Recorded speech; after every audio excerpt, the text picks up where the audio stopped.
Good afternoon, everybody. Thank you very much for joining us. Headphones on, fantastic. My name is Charlie Rowe. I'm a social specialist here at Salesforce. And what we're going to be talking through today is how Victoria Police delivered real-time emergency services through the power of social listening. We've got Mark Bailey with us here today, Head of Reactive Online Communications for Victoria Police. Mark's going to be joining us on stage very shortly to walk us through what that real-time emergency services delivery looked like. And following, we'll have my colleague Tom Williamson, the Head of Social, ask a few questions to Mark. So without further ado, let's get started. First and foremost, here's a reminder to take any purchasing decisions based on what's available today. If you'd like more information on our forward-looking statement, please visit the salesforce.com website. So hands up here, who's bought anything or complained about anything on social? Anyone? Hands up? Yeah, that looks about right. As expected, the research tells us that 98% of consumers are social media users. And that is an absolutely staggering number. It certainly wouldn't be the case a few years ago. I don't know about you, but in my own sense, I'm totally invested in social media. Unfortunately, it's the first thing I look at when I wake up in the morning, and it's often the last thing I look at before I fall asleep. I've got the apps, they're all on the front page of my phone. I'm completely invested. And the point is, it's a fundamental part of my everyday as Joe Average. And we know that for that reason, social media is so important because it is the number one online consumer engagement channel. Social has been adapted at an absolutely amazing rate. It mirrors the rate that we adapted the internet in the 1990s, and now a third of the globe is now on social media. A third of the globe. What a staggering number. At every single step of a customer's journey with a product or service, and every single step of a community's engagement with, say, a police force, social media is there. So ask yourselves, how are you listening to the conversations that are happening in social media? How are you doing that now? If you're not listening to social, you're not really going to pick up all the sentiment and the conversations that are happening around your brands. You're not going to realize any problems. You're not going to be able to identify any issues, are you? So let's just imagine you've had a really poor experience with a brand. Something's gone wrong. You decide you're going to vent about it to your friends on social media. You create a post on Instagram, on Facebook, and on Twitter. You're having a good old complaint about things on social. And now your friends are starting to pick that up. They're starting to agree with you. I've had the same experience. I'm really, really not happy. So your mate takes this and he shares it with a forum. You just happen to share it with a bunch of people who feel exactly the same way that you do about the poor experience that you've had.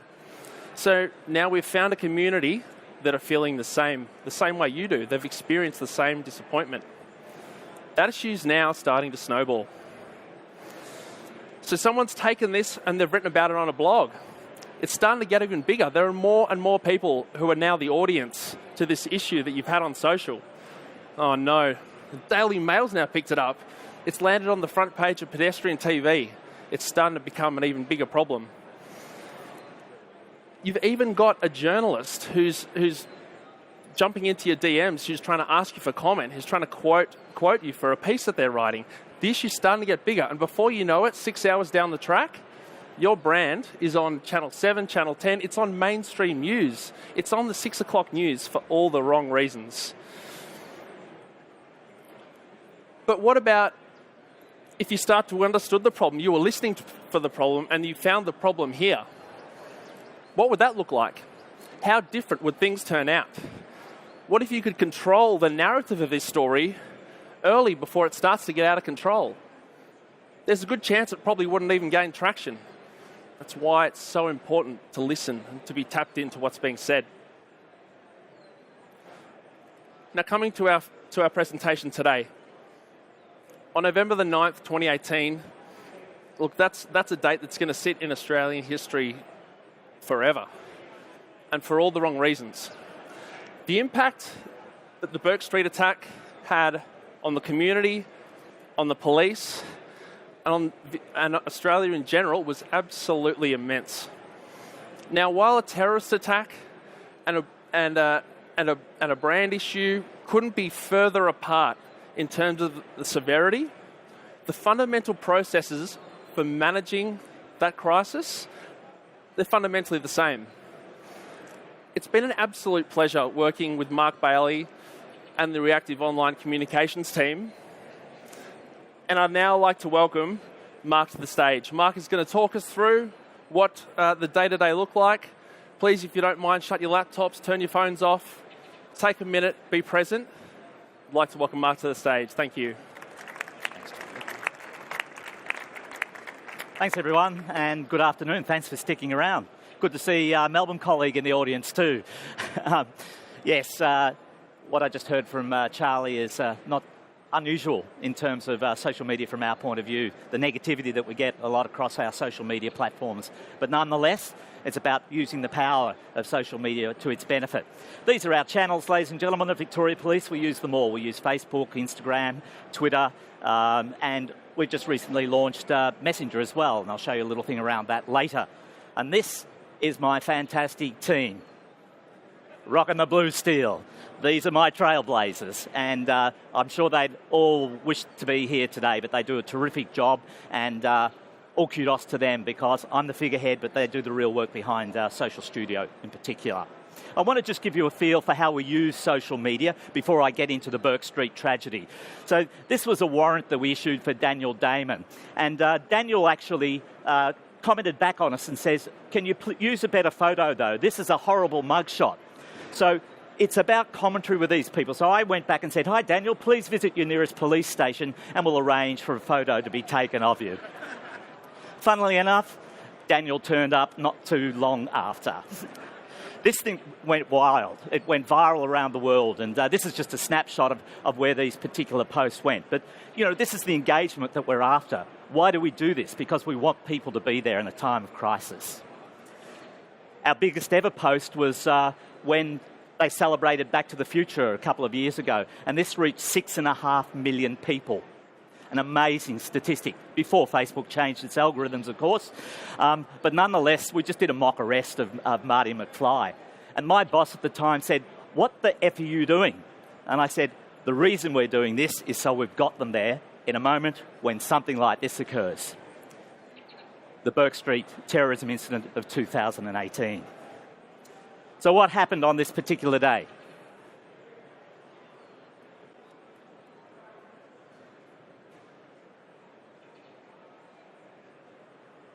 We seem to have a little sticking point on our slides.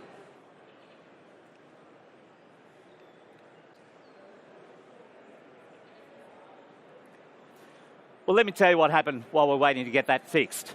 It was around about 4:21, and I got a phone call. Taking the phone call. Annabelle, what's happening? There's a car explosion. Whereabouts? In Burke Street. What do we know about it? Is it terrorism? We don't know at this point? Okay, we need to get something out as quickly as possible. 7 minutes later, we went out with a message. And if I had some notes, I'd tell you exactly what it is. But we went out basically with some holding lines. And the holding lines said something like, we're aware of an incident that's taking place in Burke Street. We'll bring you more detail when it comes to hand. That's all the community wants to know at this stage. They just want to know that we're on top of things as an organisation. They don't know what a level of detail. We just give them a warning. Please stay away until we know more. We don't tell them it's terrorism. We don't tell them anything about it. Just enough information so they know that we've got things under control. Thanks, Tom. Aren't I lucky I brought a hard copy?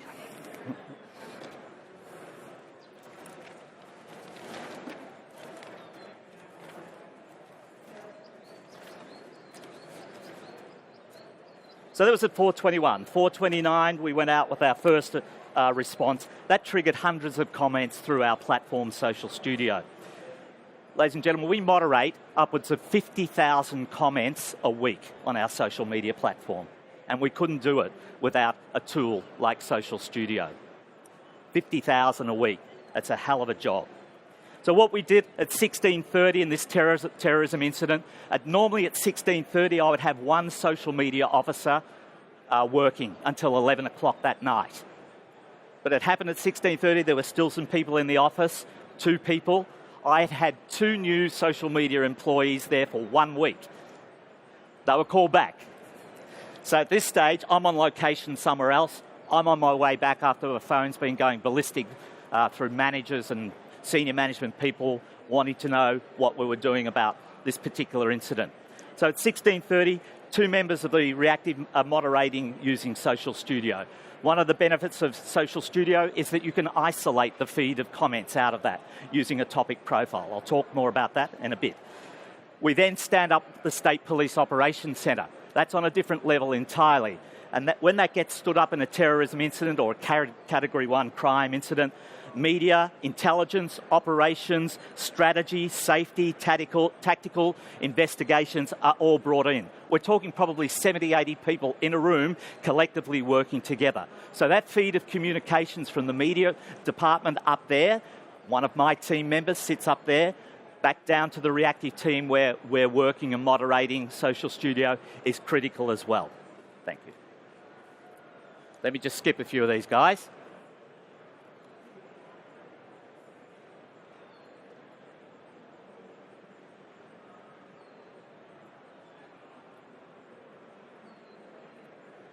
At that stage, I also send out 2 additional members to the scene. The reason? We know that there's going to be a stand-up, a media conference with someone, so we need to have people out there to live stream to both Facebook and Twitter. An imperative. 18 months ago, the Executive Command of Victoria Police would have been hesitant about having live streaming of their media conferences. They now demand that we're there because they know the power of that communication process to get out to them. So at 17:25 p.m, this is our first formal response around the incident. Police are currently at an incident on Burke Street in the CBD. Initially responded to a report of a car fire near the corner of Swanston about 4:20 p.m. A man was arrested at the scene, has been taken to hospital under police guard in a critical condition. So we're updating the community in real time as much as we can. That's our first factual update.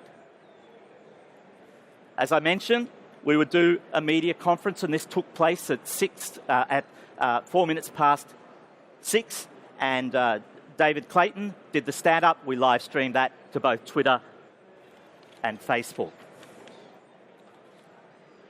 At 18:18, I also oversee what's called the Public Evidence Submission Site. It's a digital asset management system. So through social media, we can provide a link which asks people who have seen this incident to upload photos and videos to the dam. That's a proprietary software program driven. We're able to see it all in a screenshot, and then later on I can actually license the investigators of this particular incident. They can pull any of those videos and stills down behind the police firewall where it becomes police evidence. So we trigger the public evidence submission site. It's run by Microsoft Azure, so it sits in the cloud, and you can look at all those images up there without downloading them all behind the firewall. And this is what that looks like. So this is just a screenshot of it all, but it's all driven with metadata and information. So when people actually upload the video or the photo, they have to put in their name, they have to put in a contact number. So it's no point just uploading vision. We need to have that information so we can go back to them, and if they need to be called as witnesses, we've got that information. It's the first for Australia. I visited NYPD about 18 months ago, and they use this example as world's best practice. So it's a really positive thing for us. In fact, I've had New South Wales, Queensland, and South Australia Police all saying, how you do this, we want to implement it, which is a good thing. I'm going to show you a little bit of content. It's not too graphic, but if you don't want to see it, turn away. It's the actual incident that, for example, that came into our digital asset management system of the guy trying to stab the police officers. He was then shot. I've frozen it before he was shot, but here it is. This is what it looks like. So you can see he's wielding the knife. You might remember a trolley man. He comes in slightly after that, but literally a second after that, one of the police officers shot the guy. He had to.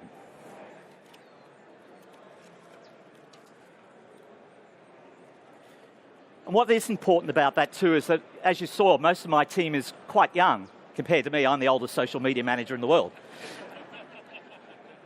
But it's important that we actually look after their welfare. So we've had 2 Burke Street incidents, a Flinders Street incident, and multiple other incidents as well. And it really is taxing, because when all those comments are coming in via Social Studio, we're talking thousands, in a major incident. Normally people might write a line. They end up writing essays, and these all have to be read, moderated, and replied to. So their welfare is critical to their job and to me as much as anything. This is one thing that went out a bit late. Getting information in a real-time incident where things are evolving is quite difficult. I would have liked to have put out this exclusion zone map much earlier than we did. It went out at just after 7 o'clock, but it was difficult to get the information about what streets we needed were sealed off from the people on the ground. But we eventually got it, and again, just more public reassurance to stay away from the area. Quite critical. Again, another media conference, this time in our media conference room with the Premier and the Chief of Police, who were all on location after the incident occurred, obviously. And just after 10 p.m, this is the second updated media release with new information and details. And this would be the final update for the evening, but we knew we were in for a couple of long days. It wasn't going to stop that night. So I'd been in emergency management meetings, working out rosters for the team, ensuring that we had it all covered overnight into the next day, throughout the weekend, because the amount of commentary that we were getting in through the Social Studio platform. It was a challenge from a social media moderation perspective.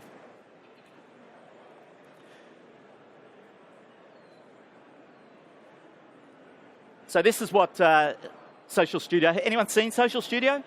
Yeah? Using it? Good.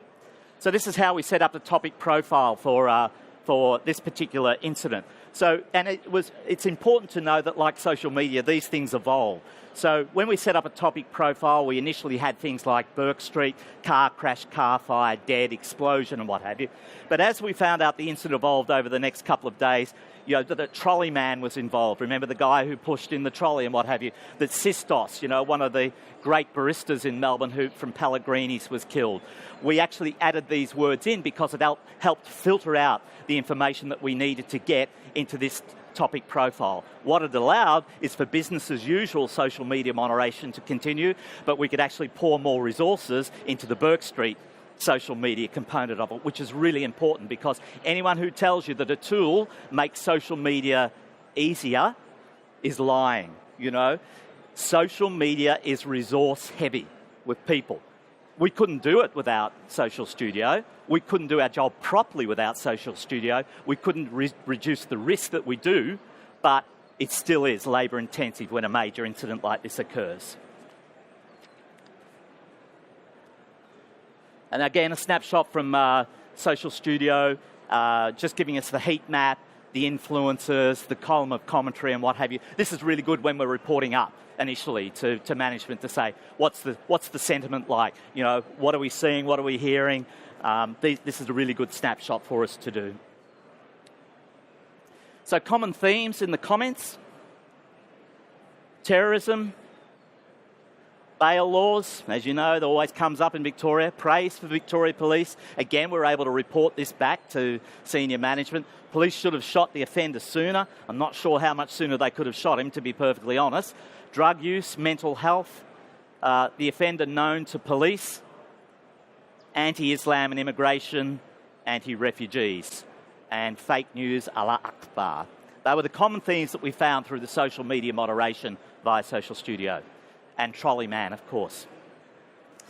We also have Command Centre, and again, Command Centre, for those who've seen it, gives you a nice heat map, the commentary of comments and what have you as well, so we use that quite effectively too.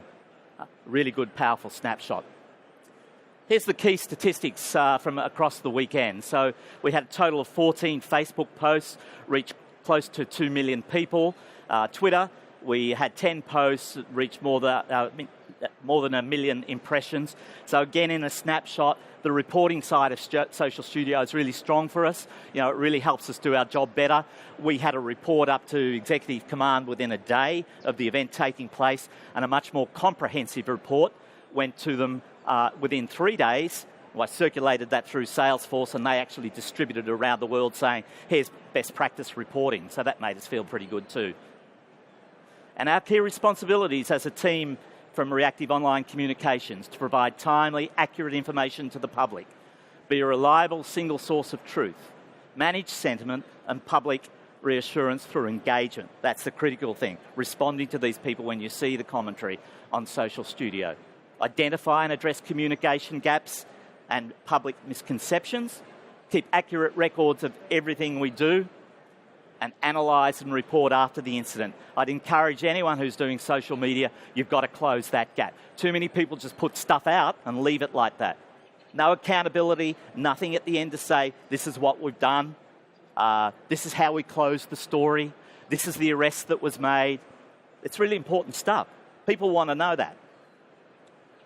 And from an omni-channel point of view, we've just launched Messenger, an artificially intelligent-driven bot where we can push stuff out now, because as we know, Facebook is only going to get to about 1% of people in the news feed, so you've got to look at an omni-channel approach. So apart from all those other social channels that we're using Messenger, and the benefit of this, of course, is that we can get it into the Social Studio feed as well as a separate feed. Our feedback and our commentary in the last month has increased by 645% as a result of launching Messenger on February the 11th. So when I talk about intense resourcing of social media, it's a hell of a job. So, search Victoria Police. I know we're in Sydney, but get on it. Again, it's a first for law enforcement in Australia, and if not the world. So, thank you for your time. Here's Tom.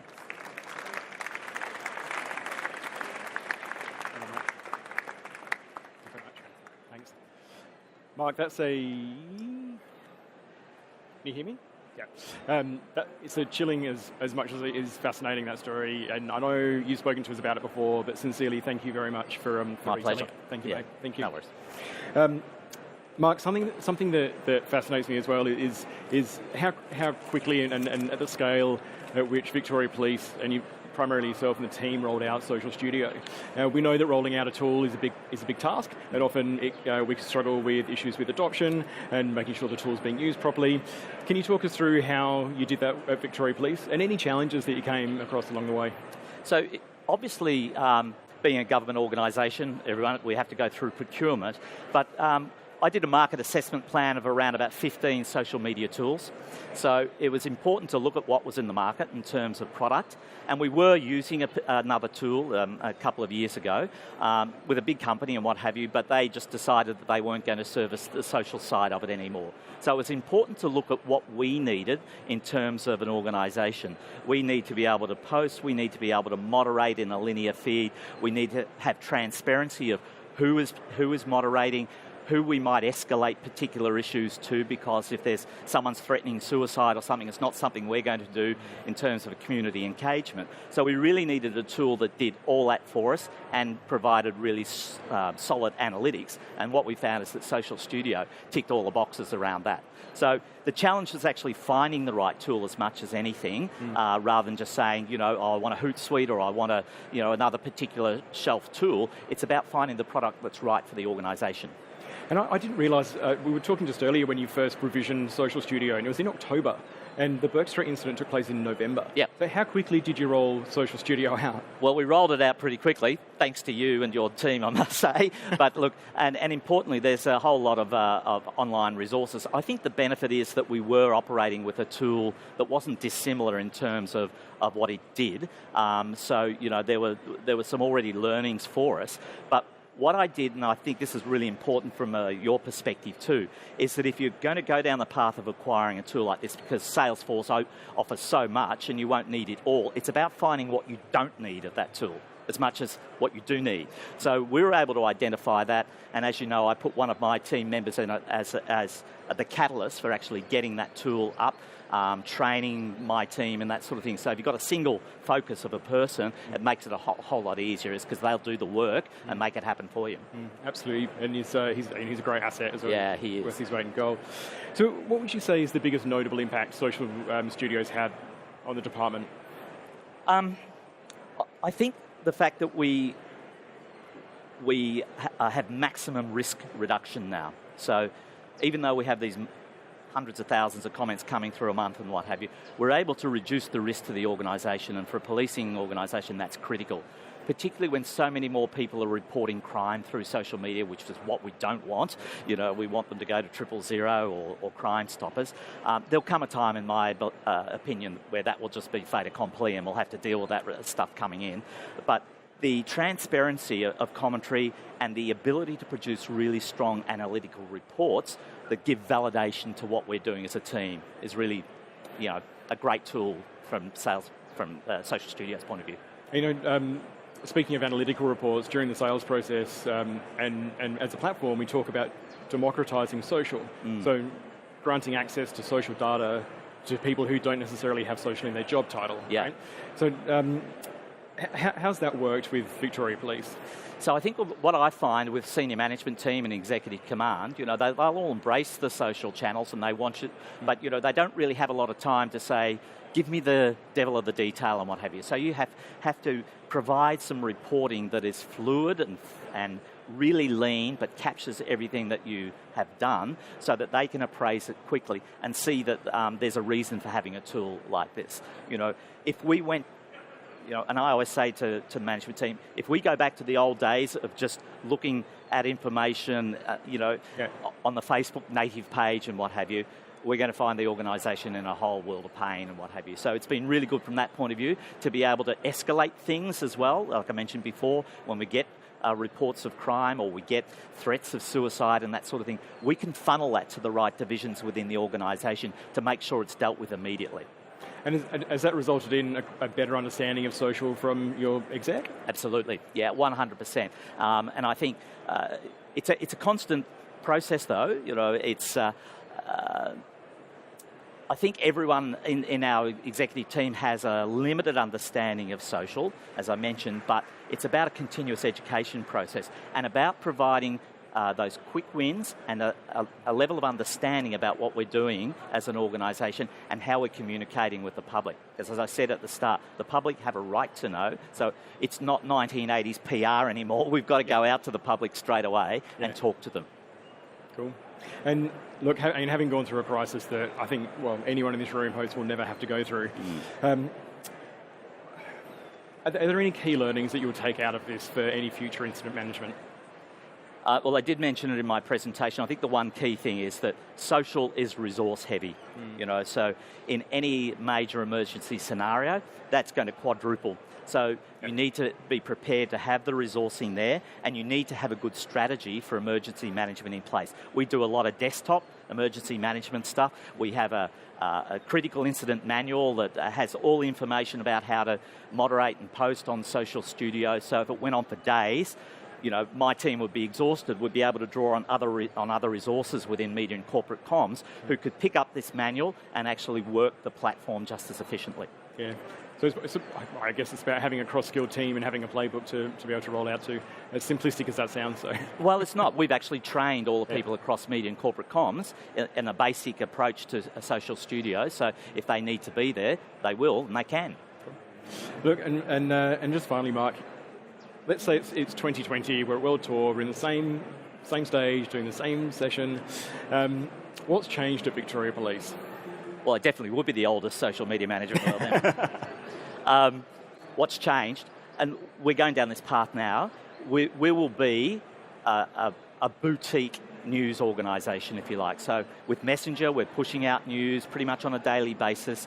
I can envisage a time where we'll have people on the road producing little reports from a single source of truth, Victoria Police, demystifying all that stuff that comes out of the free-to-air media because they just want to, talk about Lawyer X and whatever the case might be, and actually put perspective into the stories to make the community more reassured about what's going on, because it ain't going to get better, I don't think. Unfortunately, Melbourne seems to be the hub of terrorism at the moment. I don't know why. It's pretty disgusting. But, if it gets worse, we've got to be prepared for that, and we've got to be able to tell the stories and reassure the community in the best possible way. Right, that's fantastic, mate. Thank you very much again. Thanks, Tom. For your time, for sharing your story. Thanks, everyone. Thank you.